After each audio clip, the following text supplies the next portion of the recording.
Hey guys, tonight we're taking a little dive, a very deep dive, into the origins of something fundamental, something ancient, something that's always been there, lurking just beyond the edge of your perception. Forget the cozy diners and friendly ghosts for a moment.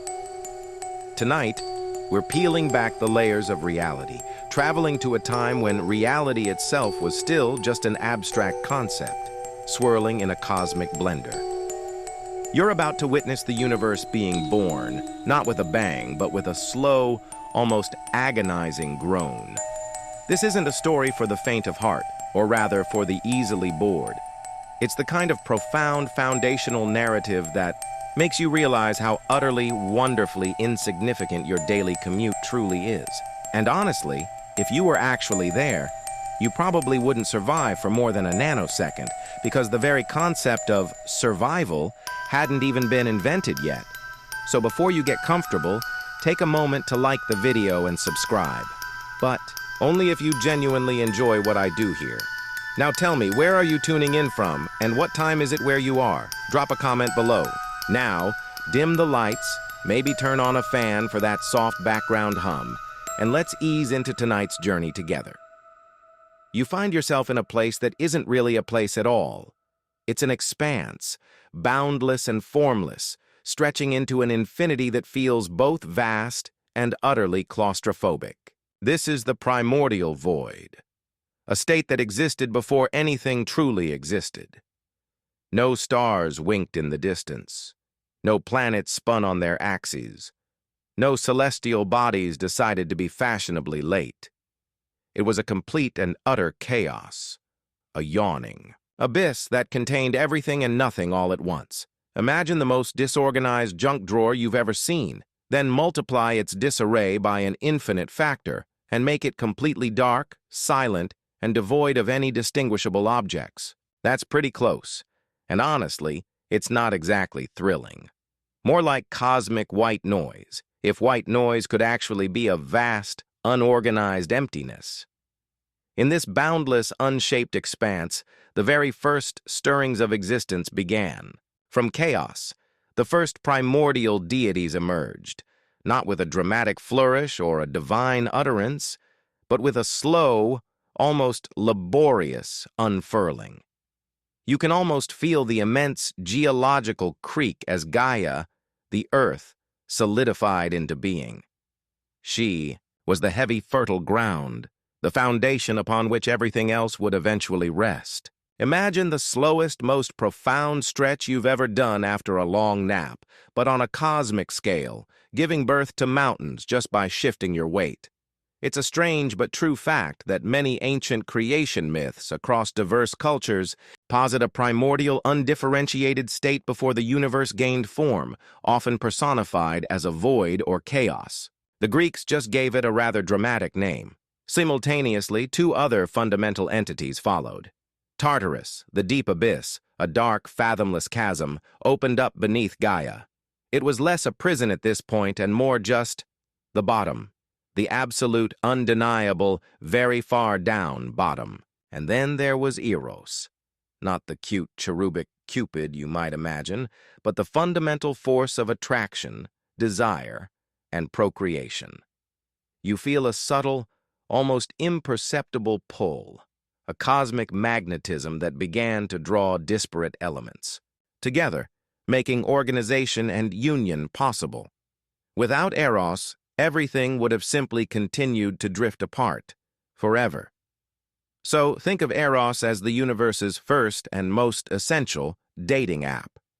He truly made the whole getting together thing possible. Historians still debate the precise philosophical interpretations of Eros's role in primordial creation, but his influence on subsequent divine relationships is undeniable. The atmosphere around you slowly shifts. What was once utterly formless begins to gain a rudimentary shape. You can sense Gaia's vastness, a heavy presence, and Tartarus's endless depth. Above Gaia, from her own essence, came Uranus, the starry heaven, vast and shimmering, destined to be her equal and her lover. This was the first great layering, the cosmic equivalent of building a sky-high ceiling over your newly formed cosmic floor. It was a momentous occasion, symbolizing the separation of the heavens from the earth, a common historical event in creation narratives across various civilizations. The world was beginning to take on recognizable, if still colossal, features. But with this new structure came new problems. Uranus, for all his starry majesty, proved to be a possessive and cruel parent. As Gaia gave birth to their children, the mighty Cyclopes with their single, powerful eyes, and the 100-handed, 50-headed Hecaton Kyries, Uranus was disgusted by their monstrous appearance. He feared their power, a rather common historical event where nascent rulers or figures of authority seek to suppress potential threats, even from their own kin. Instead of offering parental guidance or, a hug, he brutally imprisoned them deep within Gaia's very being, casting them into the suffocating depths of Tartarus. You can almost feel Gaia's profound anguish, a deep, resonant ache that permeates the very earth. It's like having constant cosmic indigestion because your husband keeps locking your kids in the basement. This act of cruelty created the first seeds of discontent. Gaia, burdened by her imprisoned children, felt the immense pressure and pain. Her sorrow was not a fleeting emotion, but a profound geological suffering. She longed for liberation, for her children to be free, and in her anguish she began to plot. She conceived a plan, subtle and agonizing, a way to overthrow the tyrannical Uranus. You feel the slow build of cosmic resentment, a tension that promises explosive, world-altering consequences. This primordial drama, this first family feud, wasn't just a squabble over who got the biggest slice of the cosmic pie. It was the very genesis of conflict, paving the way for a new generation of deities, and ultimately, for one particularly gloomy brother to claim his very own no-fun domain. And you can already tell, this new era won't be boring at all. You're still witnessing the dawn of time, feeling the heavy weight of cosmic oppression hanging in the balance. Gaia's whispered plea for liberation has reached her most formidable son, Cronus. He's a titan, imbued with immense power and a simmering resentment for his overbearing father, Uranus. Think of him as the ultimate rebellious teenager, but instead of just wanting the car keys, he's eyeing the cosmic throne. You sense the brewing storm, the quiet intensity of a plan being hatched in the primordial darkness. This isn't going to be a polite discussion over mythical tea and crumpets. The weapon of choice for this cosmic family drama? A magnificent jagged sickle forged from the hardest flint by Gaia herself. It gleams with an ominous inner light, a symbol of the impending violence that will shatter the old order. Imagine a tool so sharp it could probably slice through a philosophical argument. The air crackles with anticipation as Cronus, with a grim determination etched on his not yet fully defined features, prepares to confront his father. This wasn't just patricide. It was cosmic regicide, the overthrow of the first ruler of the universe. A rather common historical event in the annals of human power struggles, just amplified to a truly epic scale. As Uranus descends from the starry heights to embrace Gaia, Cronus lies in wait, hidden in the shadows of the nascent world. The moment is thick with tension, a pregnant pause before the universe changes forever. With a swift, brutal act, Cronus unleashes the power of the sickle, castrating his father and separating the heavens from the earth. The divine ichor, the lifeblood of the gods, spills forth, not as ordinary blood, but as a shimmering, otherworldly substance that gives birth to new entities. The vengeful Furies who will forever pursue those who spill kindred blood, and the mighty Gigantes, powerful giants born of divine rage. It's a strange but true fact that the act of castration appears in several ancient myths, often symbolizing the separation of fundamental forces or the transition from one cosmic age to another. Talk about a painful legacy. With Uranus vanquished and banished to the distant edges of the cosmos, Cronus steps into the void of power, proclaiming himself the new supreme ruler. You might expect an era of peace and harmony to follow, right? New management, fresh perspective? Not so much. Power, as that annoyingly accurate saying goes, tends to corrupt. And Cronus, despite his rebellious beginnings, quickly succumbed to the same tyrannical paranoia that plagued his father. He was haunted by a prophecy, a cosmic spoiler alert, foretelling that one of his own children would eventually overthrow him. A common historical event, this fear of usurpation has driven countless rulers to commit drastic and often terrible acts to secure their reign. Cronus was no exception, though his methods were unique. To circumvent this prophesied downfall, Cronus adopted a rather extreme form of family planning. As his wife and sister Rhea bore him their divine offspring, Hestia, Demeter, Hera, Hades, and Poseidon, Cronus promptly swallowed each child whole as soon as they were born. Imagine the most terrifying bedtime story ever, where the monster is your own father, and his preferred snack is his own children. You can almost hear Rhea's muffled cries of despair as her babies disappear into her husband's seemingly bottomless gullet. Not exactly the ideal family portrait, is it? Historians still debate the symbolic interpretations of Cronus devouring his children, with theories ranging from the cyclical nature of time to the suppression of potential. Regardless, it wasn't a great parenting strategy. But Rhea, understandably, distraught by the constant loss of her children, wasn't about to let this continue. When her sixth child, Zeus, was born, she decided enough was enough.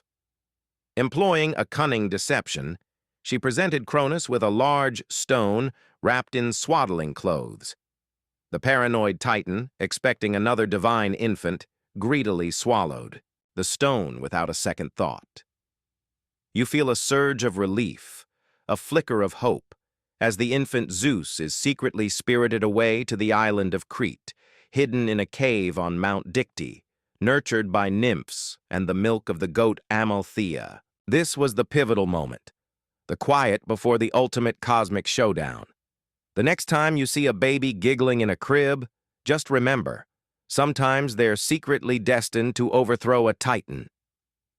Years pass, and Zeus grows into a powerful and cunning god, his strength and resolve fueled by the injustice done to his siblings and his mother. You sense the gathering momentum, the slow but inexorable march towards a reckoning. Rhea finally reveals the truth to Zeus, and together they orchestrate a plan of rebellion. Zeus, through trickery or with the aid of Gaia or Metis, manages to force Cronus to regurgitate his swallowed offspring. One by one, Hestia, Demeter, Hera, Hades, and Poseidon emerge from their father's stomach, fully grown and understandably upset. Imagine the most awkward family reunion ever, where the main bonding activity was being digested. This dramatic event ignites the Titanomachy, a cataclysmic 10-year war between the younger Olympian gods and the elder Titans. A common historical event in Greek mythology, this represents the struggle between the old and the new, order versus raw power. You can almost hear the deafening clash of divine weaponry, the earth-shattering footsteps of colossal beings, the sky itself ablaze with celestial energy. Mountains were uprooted, seas boiled, and the very fabric of reality seemed to strain. Under the immense power unleashed, it made your last Wi-Fi outage look like a minor inconvenience. Zeus, wielding the mighty thunderbolts forged for him by the freed Cyclopes, led his siblings and other allies against Cronus and the remaining Titans. You feel the raw, untamed power of these primordial beings locked in a brutal struggle for dominance. The Olympians, with their cunning and newly acquired weapons, eventually prevailed. The defeated Titans, including the tyrannical Cronus, were cast down into the deepest, darkest abyss of Tartarus, imprisoned behind impenetrable bronze gates guarded by the monstrous Hecatoncheires. It was a definitive end to the age of the Titans, a cosmic comeuppance for their oppressive reign. With the dust of the Titanomachy settling, the three victorious brothers, Zeus, Poseidon, and Hades, faced the daunting task of dividing the spoils of their victory, the vast, newly reshaped cosmos. And how did these mighty gods decide who got what? Not through a complex system of governance or a well-reasoned debate, but through a decidedly more random method, drawing lots. A common historical event in ancient cultures for resolving disputes or allocating resources, this highlights the often arbitrary nature of power and fate. You feel the tension as the lots are cast. Three brothers, three realms of unimaginable scope. Zeus drew the sky, becoming the king of the gods, ruling from the majestic heights of Mount Olympus. Poseidon drew the sea, claiming dominion over the turbulent oceans and all its creatures. And then there was Hades. His lot revealed the Underworld, the shadowy realm of the dead, the unseen kingdom beneath the earth. It wasn't exactly a beachfront property with stunning celestial views, and just like that, the cosmos had its division of power, setting the stage for Hades to get his very own perpetually no-fun rulebook. Historians still ponder the societal reflections embedded in this tripartite division. But for Hades, it was the beginning of a very long, very solitary, and very important job. You've seen the grand cosmic lottery, the moment the universe was carved up, and you saw the look on Hades' face when he drew the short straw. While Zeus got the dazzling heavens and Poseidon the boundless churning seas, Hades inherited the underworld. And as you descend with him into this new dominion, you quickly realize this isn't exactly the kind of inheritance you'd brag about at a divine family gathering. It's not just dark. It's the kind of dark that makes you question if light ever existed. It's like being given the keys to a perpetually unlit, endlessly sprawling basement that somehow connects to every other basement in existence, filled with, well, we'll get to the residents later. Not exactly a prime vacation spot, is it? This was the original, raw, and utterly unvarnished Underworld, before any attempts at celestial interior design or infernal urban planning. Imagine a landscape where the very concept of up and down feels fluid, where shadows aren't cast by light but are simply there, thicker and more oppressive than any earthly gloom. It was a place of endless murky expanse, a vast subterranean wilderness that was largely undefined. You can almost feel the damp, cold air pressing in on you, thick with the scent of ancient earth and the faint, unsettling tang of something truly, eternally vast. It's not terrifying in a jump-scare kind of way, but in a profound, existential sense, like realizing you're stuck in the world's quietest, largest, and most unorganized archive, and all the documents are about forgotten. Taxes. Hades, as you perceive him, stands at the precipice of this immense void, a figure of solemnity rather than celebration. There's no triumphant fist raised, no boasts about his new kingdom. Instead, there's a quiet resignation about him, a profound understanding of the monumental task ahead. While his brothers got realms teeming with life and light, Hades inherited the ultimate quiet zone, a realm largely devoid of overt splendor but brimming with unseen, profound significance. It's a strange but true fact that in many ancient mythologies, the ruler of the underworld often lacked the glamorous reputation of their sky or sea counterparts, despite holding immense power over the ultimate fate of all mortals. It's like being the CEO of a highly essential but incredibly niche and eternally dark industry. This initial iteration of the underworld was a place of absolute and utter disorder. Souls, if they even managed to make it this far down, simply drifted aimlessly, lost in the echoing expanse. There were no designated waiting areas, no customer service desks, no clear pathways. It was a cosmic free-for-all, a bureaucratic nightmare, wrapped in eternal twilight. You can almost hear the faint, confused murmurs of newly departed spirits, wondering where they were supposed to go, like disoriented tourists who've just arrived in a foreign country without a map, a guide, or even a basic understanding of the language. A common historical event in early human societies was the development of increasingly complex burial rites and underworld beliefs, reflecting a growing desire for order and meaning in the afterlife, a stark contrast to Hades's initial chaotic domain. There were no palaces, no grand rivers, no distinct regions for different kinds of souls. Tartarus, the abyssal prison of the Titans, was already there, a yawning, festering wound even deeper within the earth. But it was just one dark spot in an even larger, formless gloom. The rivers that would later define the underworld, Acheron, Styx, Cocytus, Phlegethon, Lethe, were not yet distinct entities, but merely vague currents of despair, lamentation, fire, and forgetfulness, mingling indiscriminately within the vast subterranean swamp. It's like having all your plumbing pipes leading to the same very unpleasant, undifferentiated pool. Historians still debate the precise theological evolution of these rivers and their symbolic meanings, but their initial state was undoubtedly less scenic cruise and more unpleasant primordial sludge. Hades, with his naturally reserved and somewhat melancholic disposition, surveyed his new domain. There was no joy in this inheritance, no sense of triumph, just a profound, quiet understanding of the sheer, unbridled nothingness he had been given.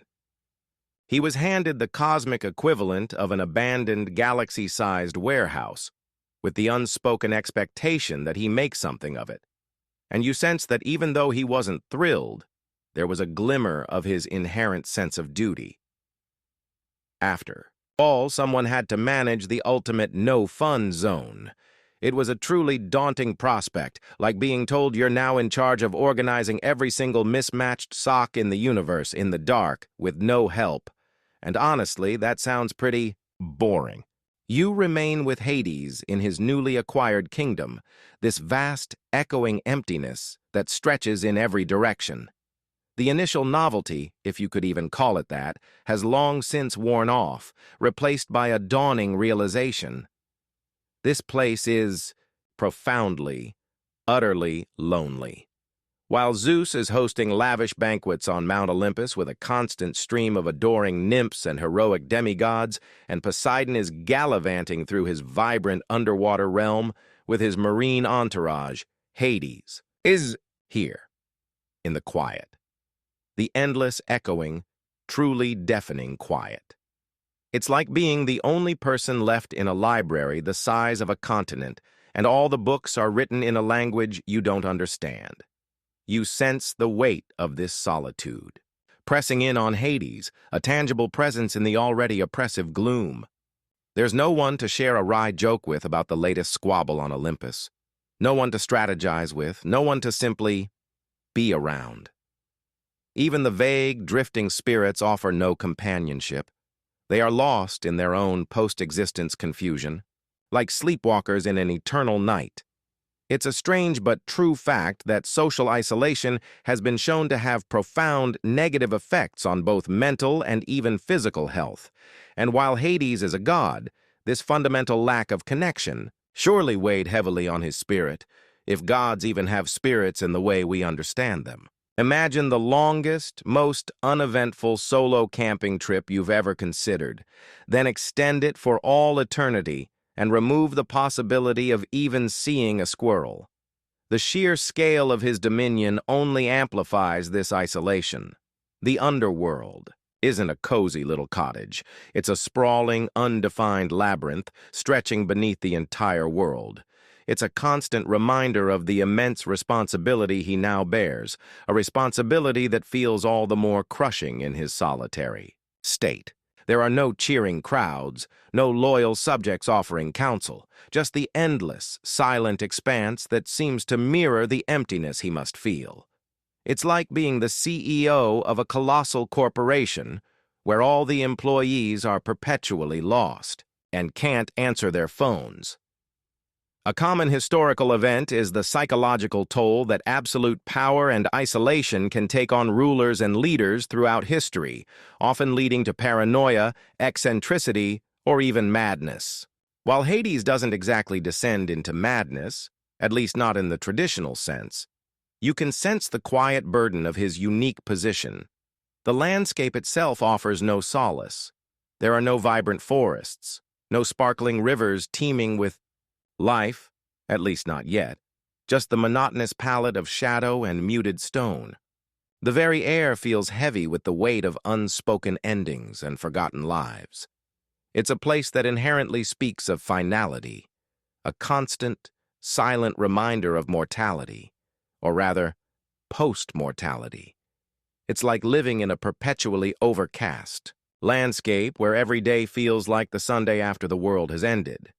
Historians still debate the degree to which environment shapes psychological states, but it's hard to imagine the oppressive gloom of the early underworld being conducive to cheerful, divine pastimes. You observe Hades as he begins to explore his realm, his footsteps echoing in the vast emptiness. There's a sense of quiet determination in his movements, but also an underlying weariness.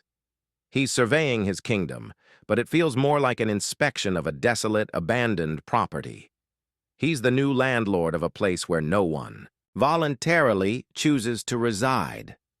It's a truly monumental undertaking, like being tasked with organizing a warehouse filled with every single broken toy and forgotten trinket in existence, with no instructions and no end in sight. And honestly, it sounds incredibly boring. Yet within this solitude, a subtle shift begins to occur. You sense a flicker of something beyond mere resignation in Hades. Perhaps it's a dawning awareness of his unique position, a realization that this vast, disordered realm is now his to shape. Maybe it's the first nascent stirrings of a desire to impose order on this chaos, to create some semblance of structure in this endless, formless void. It's like a homeowner finally deciding to tackle that monstrously cluttered basement, not out of joy, but out of a fundamental need for some sense of control and organization. The seeds of his no-fun rulebook are beginning to sprout, not from malice, but from the quiet necessity of a solitary ruler facing an immense and utterly chaotic domain. You're still standing with Hades, observing him in his vast, newly acquired kingdom. The initial shock of drawing the short straw has settled, replaced by a dawning, profound realization. This place is utterly, immensely lonely. While Zeus is probably busy basking in the glory of Olympus, surrounded by a chorus of adoring nymphs and heroic demigods, and Poseidon is out there orchestrating grand underwater spectacles with his marine entourage, Hades is here, in the quiet, the vast, echoing, truly deafening quiet. It's like being the only person left in a library the size of a continent, and all the books are about advanced accounting in a language you don't understand. Not exactly the kind of place where you'd host a lively karaoke night. You can sense the weight of this solitude pressing in on Hades, a tangible presence in the already oppressive gloom. There's no one to share a wry joke with about the latest divine squabble on Olympus, no one to strategize with about cosmic policy, no one to simply be around. Even the vague, drifting spirits that occasionally flicker past offer no companionship. They are lost in their own post-existence confusion, like sleepwalkers wandering through an eternal night. It's a strange but true fact that prolonged social isolation has been shown to have profound negative effects on psychological well-being, even causing hallucinations in humans. While Hades is a god, this fundamental lack of connection surely weighed heavily on his divine spirit. Imagine the longest, most uneventful solo camping trip you've ever endured. Then extend it for all eternity, remove the possibility of even seeing a squirrel, and add an infinite supply of silent, confused apparitions. The sheer scale of his dominion only amplifies this isolation. The underworld isn't a cozy little cottage. It's a sprawling, undefined labyrinth that stretches beneath the entire world. It's a constant, vast reminder of the immense responsibility he now bears, a responsibility that feels all the more crushing in his solitary state. There are no cheering crowds, No loyal subjects offering spontaneous counsel, just the endless, silent expanse that seems to mirror the emptiness he must feel within. It's like being the CEO of a colossal, essential corporation where all the employees are perpetually lost, unable to communicate, and definitely can't answer their phones. A common historical event is the psychological toll that absolute power combined with profound isolation can take on rulers and leaders throughout history, often leading to eccentricity, paranoia, or even madness. While Hades doesn't exactly descend into madness, at least not in the dramatic, flamboyant way his brothers sometimes do, you can certainly sense the quiet, unyielding burden of his unique position. The landscape itself offers no solace. There are no vibrant forests, no sparkling rivers teeming with visible life, at least not yet. Just a monotonous palette of shadow, muted stone, and the occasional unsettling shimmer of something ancient and unformed. The very air feels heavy, with the weight of unspoken endings and forgotten lives. It's a place that inherently speaks of finality, a constant, silent reminder of mortality, or rather, post-mortality. It's like living in a perpetually overcast landscape where every day feels like the quiet, interminable Sunday after the world has ended, and you forgot to set your alarm for the apocalypse. Historians still debate the degree to which an environment's inherent characteristics can shape the psychological states of its inhabitants, but it's hard to imagine the oppressive gloom of the early underworld being conducive to cheerful, divine pastimes. You observe Hades as he begins to explore his realm, his movements marked by a quiet determination, but also an underlying weariness. He's surveying his kingdom, but it feels more like an inspection of a desolate, abandoned property, a place where no one voluntarily chooses to reside. He's the new landlord of an infinite expanse, tasked with managing a transient population that doesn't quite know where it's going. It's a truly monumental undertaking, like being tasked with organizing a warehouse filled with every single broken toy and forgotten trinket in existence, with no instructions, no light, and no end in sight. And honestly, it sounds incredibly profoundly boring, yet within this overwhelming solitude, a subtle shift begins to occur. You sense a flicker of something beyond mere resignation in Hades. Perhaps it's a dawning awareness of his unique and crucial position, a realization that this vast, disordered realm is now his to shape. Maybe it's the first nascent stirrings of a desire to impose order on this overwhelming chaos, to create some semblance of structure in this endless, formless void. It's like a highly organized person finally deciding to tackle that monstrously cluttered basement, not out of sheer joy, but out of a fundamental, almost obsessive need for some sense of control and organization. The seeds of his no-fun rulebook are beginning to sprout, not from malice or cruelty, but from the quiet necessity of a solitary ruler facing an immense and utterly chaotic domain. He may not have chosen this realm, but he would certainly make it his. You're still observing Hades in his colossal, empty realm, feeling the immense weight of his isolation. But within this profound solitude, a subtle, almost imperceptible shift begins to occur. The initial resignation gives way to a quiet, powerful urge, the need to impose order on this ceaseless chaos. This isn't born of a desire for glory or a lust for power, like his flamboyant brother Zeus. Instead, it's a deeper, more fundamental drive, a cosmic yearning for structure in a place that has none. It's like a highly organized person, perpetually annoyed by a messy closet, finally deciding enough is enough and starting to categorize every single item, no matter how insignificant. Hades, though somber by nature, possesses a meticulous, even obsessive streak. You can sense this developing within him as he surveys the endless, undefined vistas of his domain.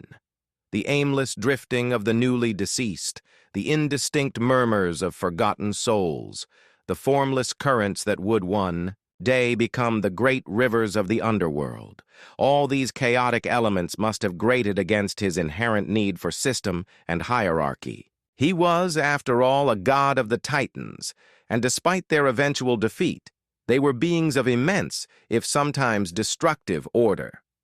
It's a strange but true fact that many ancient deities, even those associated with seemingly chaotic forces, often embodied aspects of cosmic order, reflecting humanity's deep-seated need to find patterns and rules in the universe. This impulse to bring order from chaos is a common historical event in human civilization. From the earliest city-states imposing laws on their citizens to modern societies designing complex bureaucratic systems, the drive to categorize, define, and control is a fundamental human characteristic. Hades, in his divine capacity, was simply applying this universal principle on a truly epic, underworldly scale. He wasn't just tidying up. He was inventing the concept of tidiness for an entire dimension. Imagine trying to create the first-ever filing system for literally every piece of paper that has ever existed and will ever exist. It's certainly a task that removes any possibility of fun. You witness Hades's quiet determination as he begins to mentally map out his vast, formless kingdom. There's no grand whiteboard, no celestial drafting table. Instead, it's a profound internal process, as if the very essence of the underworld is slowly being shaped by his will. He begins to perceive distinct pathways where before there was only endless gloom. He envisions clear boundaries where once there was only undifferentiated expanse. This isn't about building physical walls yet, but about creating conceptual ones, mental frameworks to contain the overwhelming chaos. Historians still debate the extent to which early human conceptualizations of the afterlife were influenced by their societal structures and desires for post-mortem order. But Hades was literally building that order from the ground up. The first challenge, you realize, is the sheer transient nature of his population. Souls arrive, but they don't go anywhere. They simply exist in a state of eternal limbo, adding to the general disorganized hum. This was unacceptable to Hades' meticulous nature. It's like running an airport where planes land but passengers never disembark, just float around the runway indefinitely. Inefficient, to say the least. This burgeoning awareness of the need for an organized afterlife for mortals would eventually form the core of his famous no-fun rulebook. You feel the very fabric of the underworld begin to subtly respond to Hades's burgeoning will. The air might feel a little less amorphous, the shadows a little more defined. This isn't a sudden, dramatic transformation, but a gradual, almost geological shift. It's the slow, inexorable process of a universe deciding to put things in their proper place. Even if that place is eternally dark and undeniably gloomy, Hades, the lonely ruler, was becoming the ultimate cosmic administrator, driven by a quiet, unyielding compulsion to make his domain orderly, even if that order meant stripping away any lingering vestiges of joy or spontaneous merriment. He was laying the groundwork for a system that would be fair, impartial, and undeniably boring. You're still witnessing the slow, meticulous process of Hades beginning to impose order on his vast, chaotic domain. The sheer loneliness of his realm, combined with his inherent need for structure, is driving this monumental undertaking.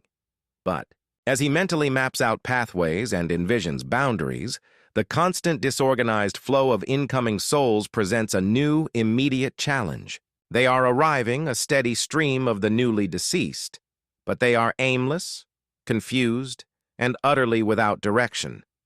It's like managing a constantly growing queue where no one knows why they're there or what they're supposed to do next.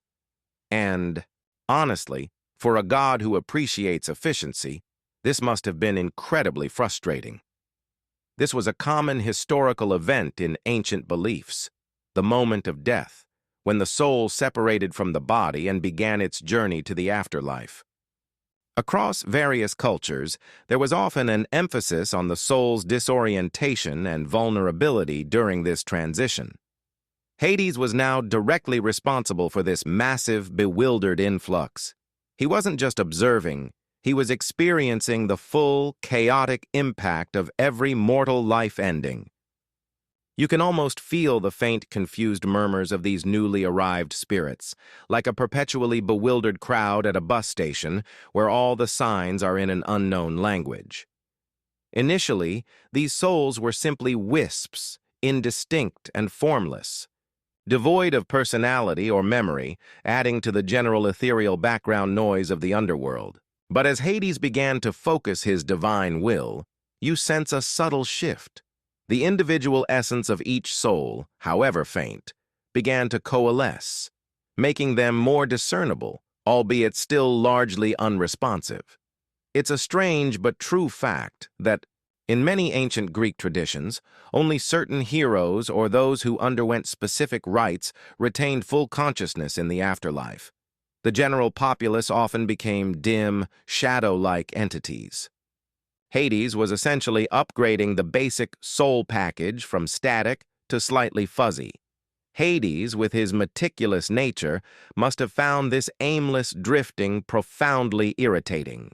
He was a god of order, and absolute disorder, even among the dead, was simply unacceptable. He needed a system.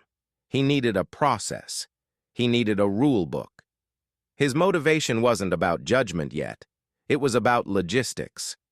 How do you manage an infinite number of indistinct entities moving in no particular direction? It's like trying to herd cosmic cats in an unlit, cavernous warehouse. You can almost feel the divine sigh of exasperation emanating from him.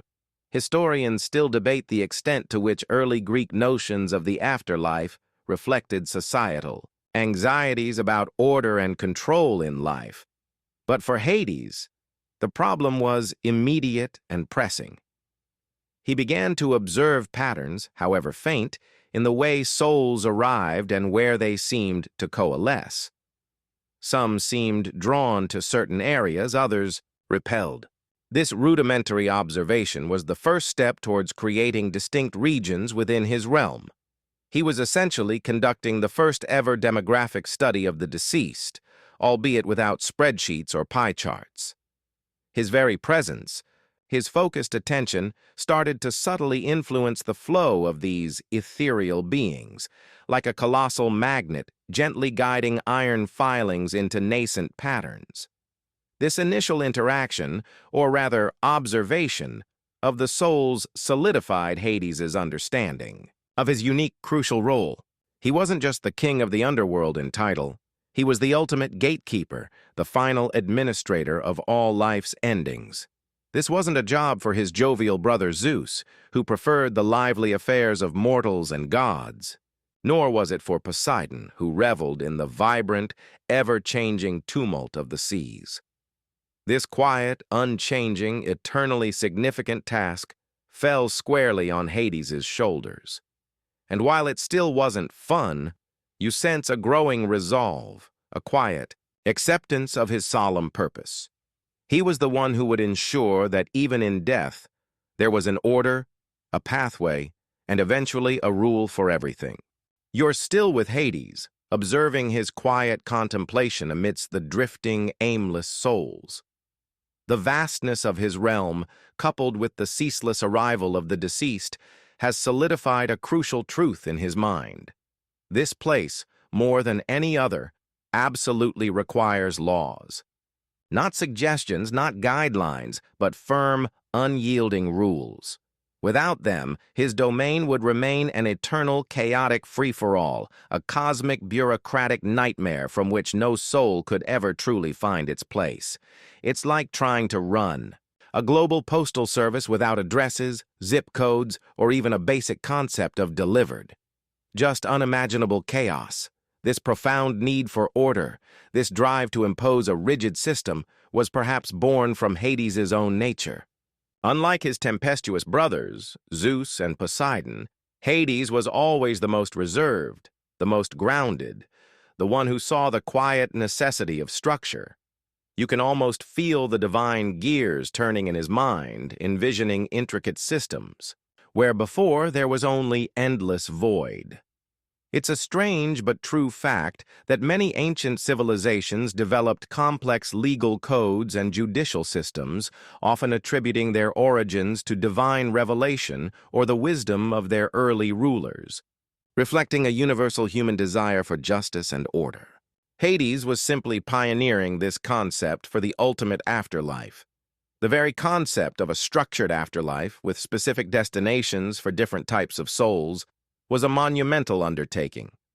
Previously, all souls simply mingled in a vague, undifferentiated gloom. But Hades understood that if his realm was to function, if it was to serve its cosmic purpose, then souls needed to be categorized, judged, and directed. This wasn't about making friends. It was about cosmic population control. Imagine the logistical nightmare of managing every single human who has ever died, and ever will die, without a single rule or regulation. Your average DMV would look like a paradise in comparison. This systematic approach to the afterlife is a common historical event across diverse cultures, from the Egyptian Book of the Dead guiding souls through judgment to the Norse sagas detailing Valhalla and Helheim. Humanity has always craved order and meaning in the great unknown of death. Hades, in his unique position, was the one tasked with physically, or rather metaphysically, building that order. You can almost sense his quiet, intense focus, as if he's drawing up the universe's most complex flowchart in his head. The initial lack of distinctions within the underworld was a clear indication of this need for law. There were no Elysian fields for the virtuous, no fields of asphodel for the ordinary, and no specific pits for the truly damned beyond the general prison of Tartarus. Everything was simply here. This lack of differentiation would have been anathema to Hades's precise nature. He wasn't interested in making things fun. He was interested in making them right, in making them ordered. Historians still debate the extent to which these mythological post-mortem judicial systems reflect the real-world legal and moral codes of ancient societies, but for Hades, it was a practical necessity. You observe him as he begins to mentally sort through the vastness of the underworld, identifying potential areas for different functions. Perhaps a whisper of a future judgment hall, a faint echo of what would become the rivers of passage, a subtle glimmer of a place for quiet repose. These weren't fully formed ideas yet, but the nascent sparks of a meticulously planned bureaucracy. He understood that a realm as immense and vital as the underworld could not operate on whims or chance. It required a rulebook, a constitution. For the dead, a set of guidelines that would govern the ultimate passage.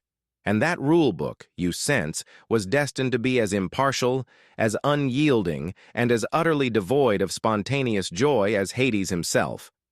You're still with Hades, as he grapples with the immense, formless chaos of his new dominion. The need for order is no longer just a flicker. It's a burning imperative. With the steady, aimless flow of souls continuing, Hades realizes that his domain can't function without specific laws for the dead, not just general concepts, but tangible, enforceable rules to guide every single spirit through the afterlife. It's like trying to run a vast, unseen city without traffic lights, building codes, or even a basic concept of a street. The current situation is an eternal, silent free-for-all, and that simply won't do. Hades, with his methodical and unyielding nature, understands that these laws must be universally applicable and utterly impartial. Unlike the ever-changing decrees on Olympus, influenced by divine whims and petty squabbles, the laws of the underworld need to be as eternal and unchanging as death itself. You can almost feel the quiet intensity of his focus as he begins to formulate the very bedrock of his dominion. It's a strange but true fact that many ancient legal systems, from the Code of Hammurabi to Roman law, emphasize the importance of clear, written laws to ensure fairness and prevent arbitrary rule. Hades was essentially drafting the ultimate, unchanging constitution. The first and most critical law, you sense, would revolve around passage. How do souls enter? How are they identified? Where do they go once they're in? Before Hades's intervention, it was a swirling, indistinct mass. He recognized the need for a singular, controlled entry point, a gateway that would manage the flow. This wasn't just about efficiency. It was about ensuring that nothing entered his realm unmonitored or unwelcome. Imagine trying to guard the busiest border crossing in the world, but with no gate, no passport control, and no actual border. The logistical nightmare would be immense. This establishment of distinct entry and exit points, along with rules for passage, is a common historical event in the development of any organized society, from city walls and guarded gates to modern border controls. It signifies the transition from a chaotic free-for-all to a regulated system. For Hades, this gate would symbolize the final, irreversible transition from life to death, a point of no return for all mortals. You can almost feel the sheer weight of its significance as he begins to conceptualize it. The very concept of a true path for souls, as opposed to eternal aimless wandering, began to solidify in Hades's mind. This required differentiation. Not all souls could simply drift together. Some surely deserved a different fate, while others needed to be contained. This nascent idea of judgment and differentiation would become a cornerstone of his rule. It's like being a cosmic librarian who suddenly realizes that not all books belong on the same shelf, and some definitely need to be locked away. Historians still debate the evolution of moral judgment in ancient afterlife beliefs, but for Hades, it was a practical necessity to bring structure to his growing population. You observe him as he begins to lay the metaphysical groundwork for these laws. There are no dramatic thunderbolts or booming pronouncements, just a profound, silent act of divine will. The very fabric of the underworld seems to respond, the formless gloom beginning to solidify into distinct, albeit shadowy, regions. The chaotic murmurs of the souls might subtly quiet, as if even they sense the imposition of a higher organizing power. Hades, the meticulous administrator, was slowly but surely transforming his no-fun domain into an efficient, if eternally gloomy, bureaucracy. And that, you realize, was perhaps the most defining aspect of his rule. Not terror, but unerring, inescapable order. You're still observing Hades, a silent witness to the dawn of cosmic bureaucracy. The idea of rules has solidified in his mind, and now comes the truly tedious part, crafting the first laws of the underworld. This wasn't a sudden flash of divine inspiration. It was a slow, meticulous, almost agonizingly precise process. Think of it less as receiving tablets from a burning bush, and more like meticulously writing a 500-page legal textbook in the dark, using a quill that constantly runs out of ink. And honestly, it sounds incredibly boring, even for a god. Hades, with his inherently methodical nature, began to define everything. Every single soul, every single shadowy corner, every single potential destination needed a rule, a categorization, a designated purpose. This was the birth of true underworld bureaucracy, a system designed for absolute impartiality and eternal function. You can almost feel the quiet hum of divine calculation as he wrestled with the sheer complexity of governing an infinite, ever-changing population of the deceased. It's a strange but true fact that the development of codified laws, often attributed to ancient rulers or divine inspiration, was a monumental step in human civilization, providing stability and predictability. Hades was essentially doing this on a cosmic scale. The first laws likely focused on entry and identification. How do you ensure only the deceased enter, and how do you tell them apart? The concept of a final irreversible crossing began to take shape. This would later manifest as the great rivers, like the Styx, a boundary not merely geographical, but conceptual, binding even gods to their oaths. Hades likely formulated rules for the journey to these rivers, ensuring a structured, if somber, transit. This was the ultimate no-cutting-in-line policy, enforced with divine precision. Imagine designing a border control system that handles every single human who has ever died and ever will die without a single error.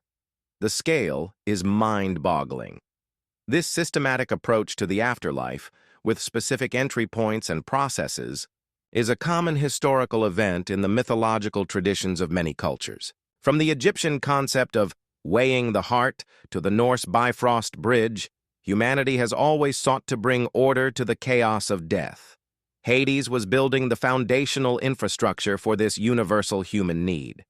You can sense his deep focus, perhaps even a hint of divine satisfaction, not in the fun of creation, but in the perfection of the system.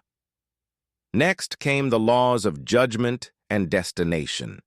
Not all souls are alike, and Hades, though impartial, understood that actions in life must have consequences in death.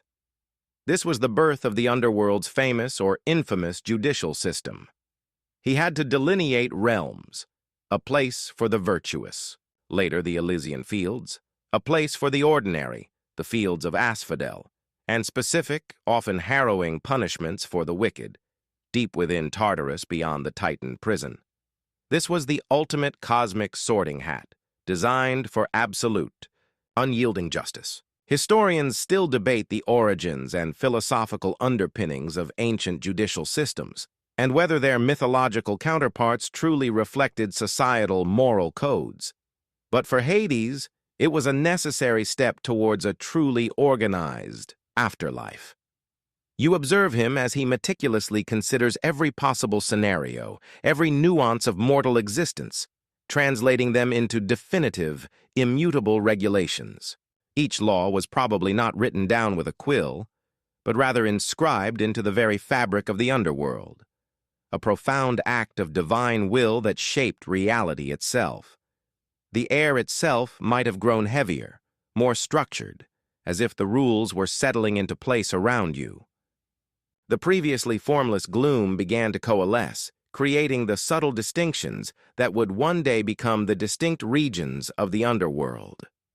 This crafting of the rulebook was Hades's magnum opus, a testament to his unique disposition.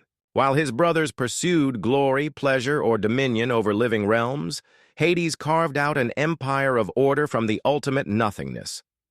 It was a tedious, solitary, and endlessly unglamorous task, but one he performed with a solemn, unyielding commitment.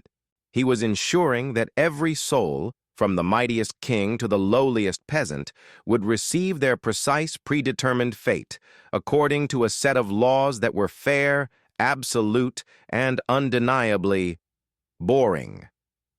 The foundation of his no-fun underworld, Rulebook was complete, a monument to impartiality and cosmic administration. You're still observing Hades, the cosmic administrator, as he meticulously crafts the intricate laws of his underworld. He's designed the entry points, established the boundaries, and even conceived of a judicial system.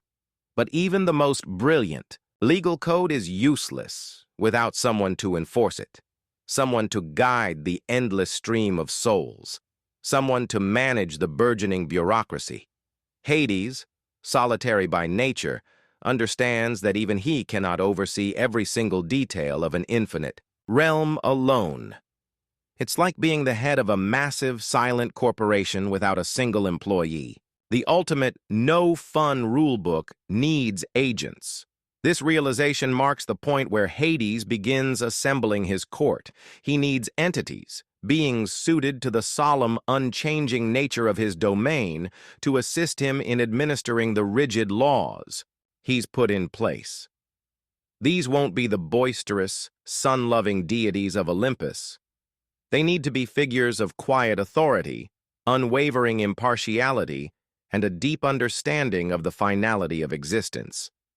You can almost feel the subtle shift in the Underworld's energy as he begins to call upon these suitable, if somewhat gloomy, assistants. It's a strange but true fact that many ancient mythologies feature specialized divine or semi-divine beings responsible for specific aspects of the afterlife, from psychopomps guiding souls to judges rendering verdicts. Hades was simply building his team. The first and most crucial addition to his burgeoning administration is Charon, the ferryman of the dead.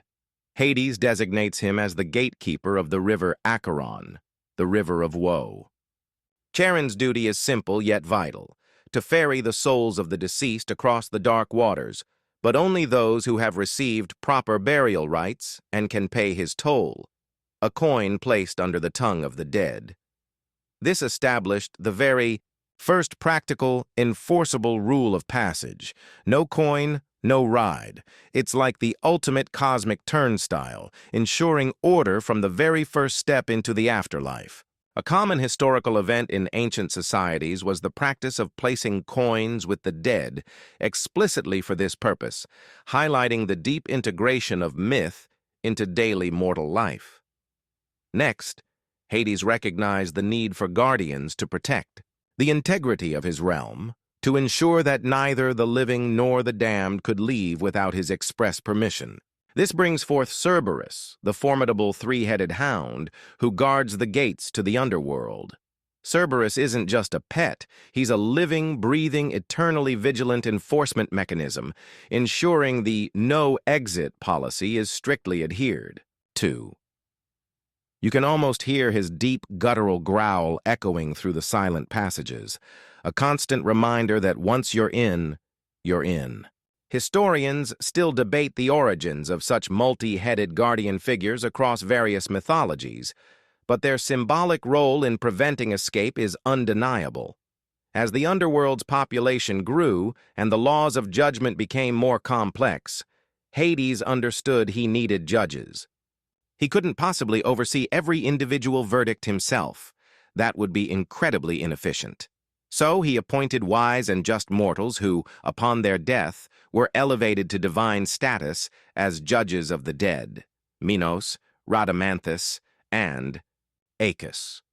Their task was to hear the cases of the deceased and assign them to their rightful realms: the Elysian fields, the fields of Asphodel or Tartarus.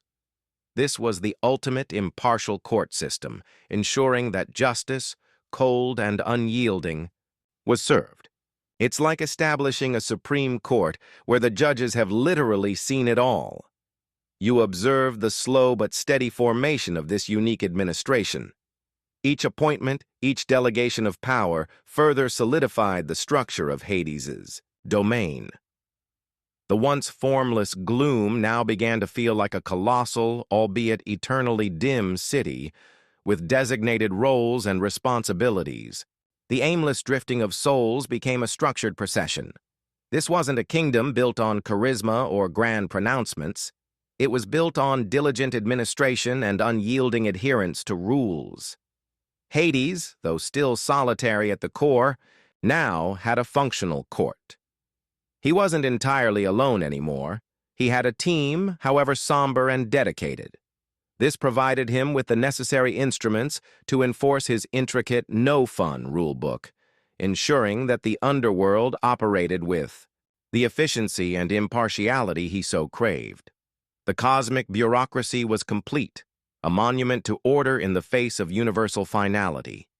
You're still a silent observer in Hades's ever-darkening, increasingly organized domain. His court is assembled, the laws are etched into the very fabric of reality, and the gates are guarded.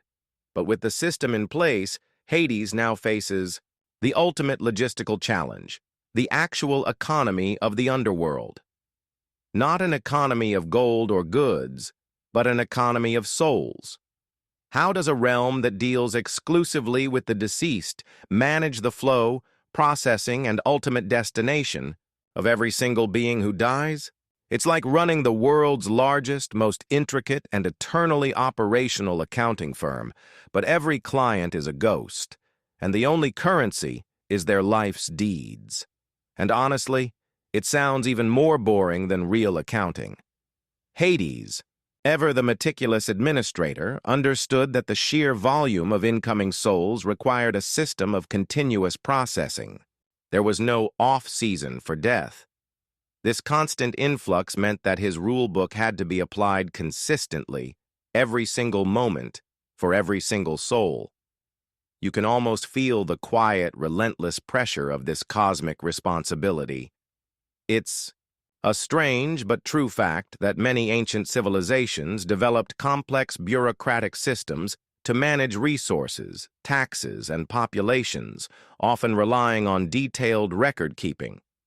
Hades was merely applying these principles to the ultimate registry, the record of all who have ever lived and died. The core of this soul economy revolved around judgment. Upon arrival, guided by Charon and protected by Cerberus, souls were directed to the judges of the dead. This wasn't a quick glance and a nod, it was a meticulous, impartial assessment of their earthly lives. Every deed, every thought, every intention was weighed. There were no appeals, no special favors, and certainly no loopholes in Hades's justice system. It was the ultimate, irrefutable cosmic audit. A common historical event in religious and mythological traditions is the concept of a final judgment or reckoning after death, where an individual's actions in life determine their eternal fate. Hades made sure this was a very real and very efficient process in his realm. Once judged, souls were then directed to their specific destinations. This was the distribution phase of the Underworld's economy. The virtuous would find their way to the tranquil Elysian fields, a place of eternal peace and subtle beauty, a far cry from the gloom of the general underworld. The ordinary, the vast majority of humanity, were sent to the fields of Asphodel, a dreary gray meadow where they wandered in forgetful apathy, neither rewarded nor punished. And for the truly wicked, those whose deeds were unforgivable, lay Tartarus, a realm of eternal torment and fitting retribution. You can almost hear the cosmic gears clicking as each soul was sorted and moved to its precise, predetermined location. This systematic movement of souls ensured that the underworld never became overwhelmed by a stagnant backlog. It was a perfectly balanced, self-regulating system.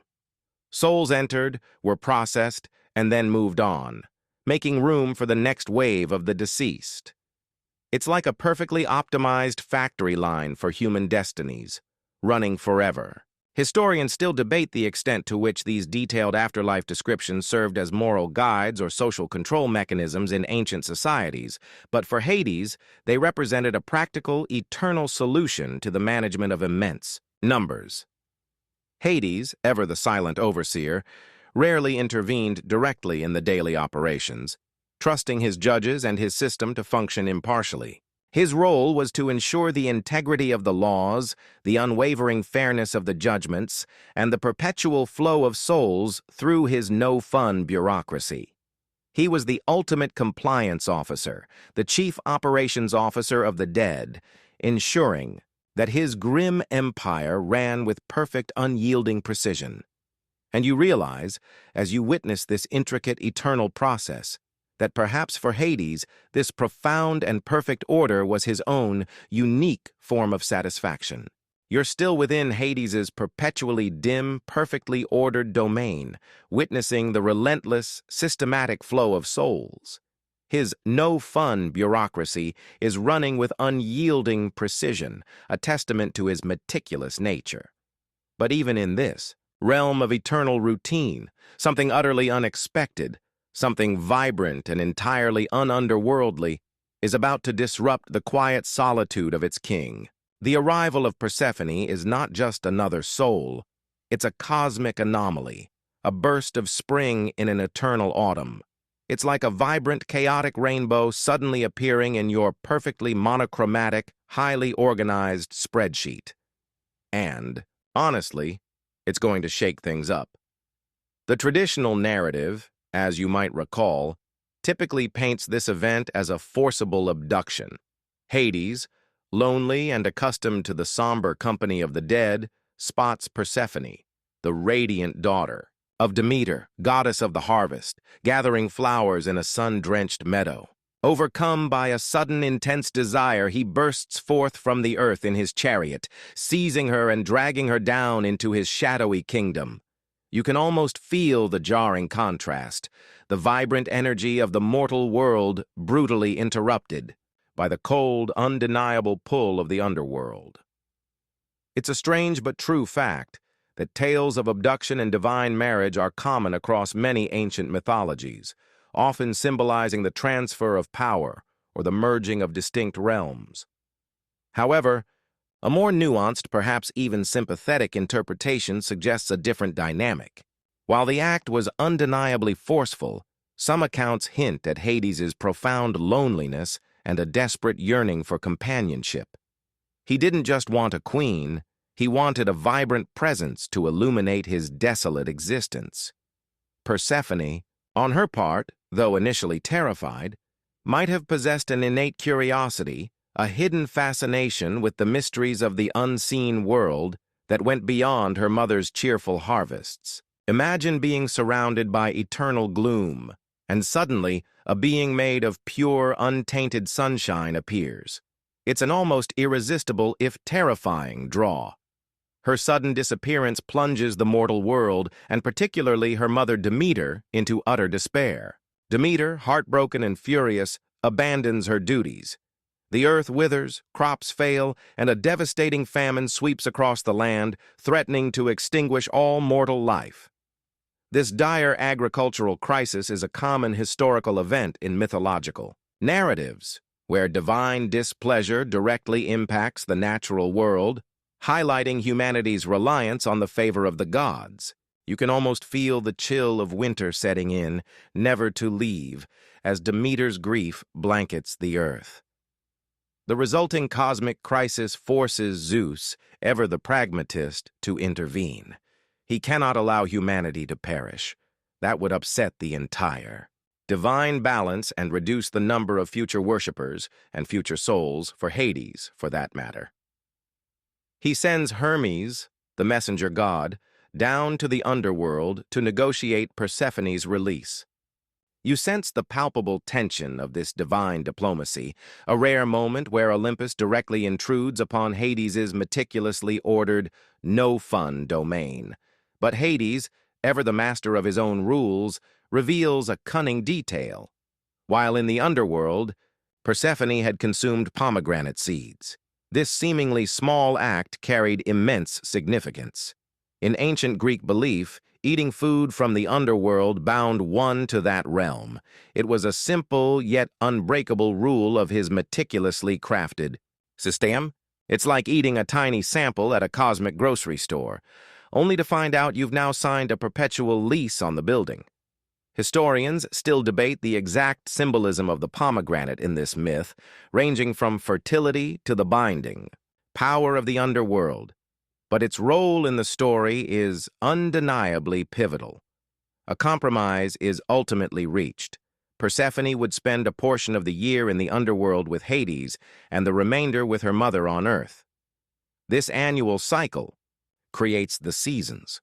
When Persephone is with Hades, Demeter grieves and winter descends. When she returns, spring and summer flourish. You feel the profound cosmic rhythm established by this arrangement. A beautiful, if melancholy, balance between life and death. Persephone's arrival, though born from disruption, ultimately brought a new dynamic to Hades's solitary reign. She became not just his queen, but a living, breathing testament to the profound connection between his dark realm and the vibrant world above. While the underworld remained Hades's perfectly ordered, no-fun bureaucracy, it now had a queen who embodied both its solemn finality and the cyclical promise of renewal. And for Hades, the eternally stoic ruler, her presence, however cyclical, was a profound, quiet illumination in his perpetual gloom. You're still witnessing the silent, systematic operations of the underworld, a realm transformed from primordial chaos into a perfectly balanced, if eternally unfun, bureaucracy, with Persephone now an integral part of its rhythm, dividing her. Time between the sunlit world and Hades' shadowy domain, the underworld itself began to experience a new phase of refinement. It wasn't a revolution, but an expansion and refinement of its empire. Hades, ever the master of order, ensured that every system, every law, every bureaucratic process was honed to absolute perfection. It's like taking an already incredibly efficient but dull machine and making it even more incredibly meticulously efficient and somehow even more dull. The initial stark divisions of the underworld began to take on more nuanced forms. The vast, undifferentiated fields of asphodel, where the ordinary souls wandered, were subtly organized to manage the ever-growing population. New, smaller realms and specific areas for unique purposes might have begun to solidify. You can almost feel the gentle, subtle hum of divine construction, not of grand palaces, but of meticulously designed spiritual infrastructure. It's a strange but true fact that as societies grow, their administrative structures become increasingly complex, with specialized departments and refined procedures. Hades was simply mirroring this universal principle on a cosmic scale, ensuring his realm could accommodate an infinite influx of the deceased without a single glitch. The rivers of the underworld, once vague currents, became precisely defined, each with its own specific function and distinct characteristics. The Styx, the river of unbreakable oaths, became a clearer, more formidable boundary. The Acheron, the river of woe, was the primary passage. The Cocytus, the river of lamentation, echoed with the cries of the unburied. The Phlegethon, a river of fire, flowed with molten wrath, a fiery barrier for the damned. And the Lethe, the river of forgetfulness, offered oblivion to those who drank from its waters.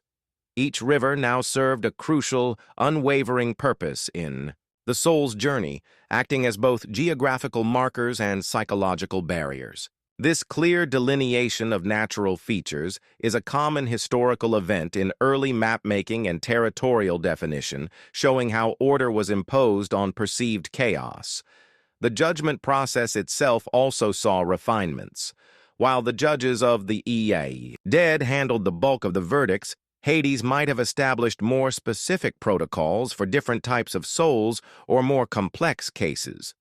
Perhaps subsections within Tartarus were designed for particular kinds of sinners, or nuances were added to the criteria for entry into the Elysian fields. This wasn't about changing the laws, but about perfecting their application, ensuring absolute, unflinching fairness in a realm that prized impartiality above all else.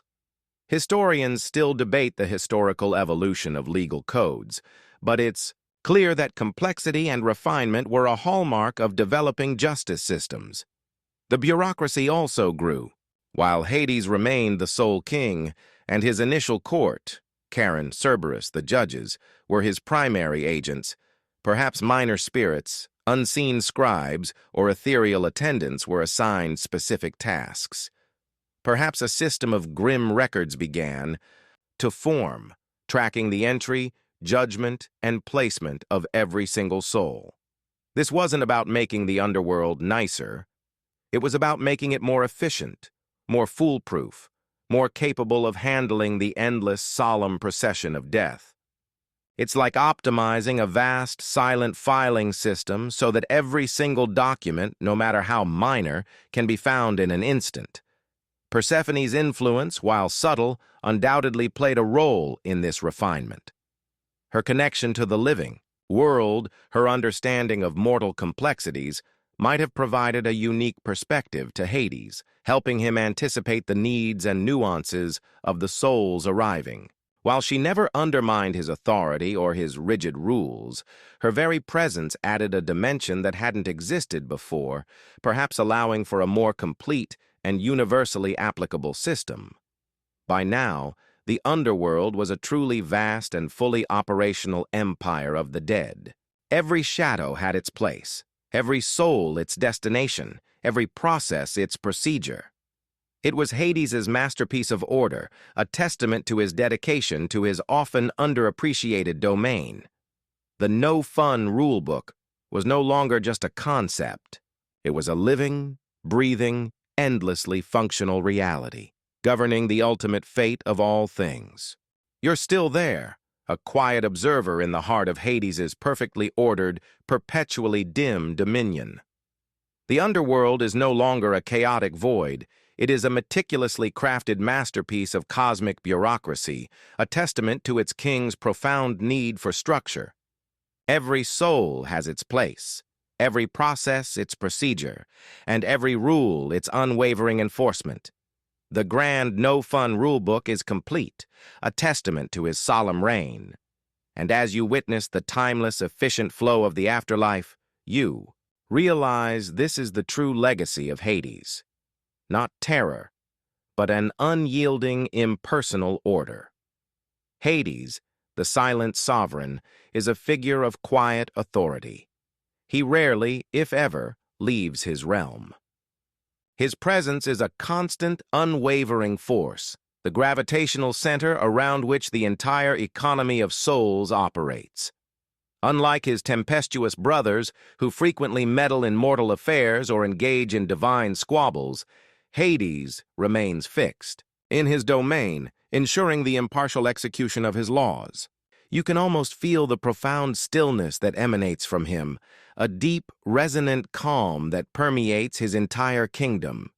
It's a strange but true fact that many ancient rulers, particularly in the Near East, were often depicted as stern, remote figures whose authority derived from their unwavering adherence to cosmic law rather than charismatic displays. This dedication to his duties, however monotonous, is unwavering. The underworld is an essential cog in the cosmic machinery. Without Hades and his relentless pursuit of order, death would be an unending chaos, souls lost forever in a formless void. He is the ultimate gatekeeper, the final judge, and the meticulous administrator of all life's endings. He ensures that every story, no matter how grand or insignificant, receives its proper final chapter. This vital, if unglamorous role is his defining purpose. Imagine a vast, infinitely complex global network that runs perfectly 24/7 without anyone ever truly noticing it or appreciating the immense effort required to maintain it. That's Hades's job. The underworld under Hades's dominion becomes a place of universal consequence. No mortal, no matter their status in life, can escape its reach. Kings and paupers, heroes and villains, all eventually arrive, and all are judged by the same unwavering laws. This absolute impartiality is a core tenet of Hades's rule, setting him apart from the often capricious justice of the Olympians.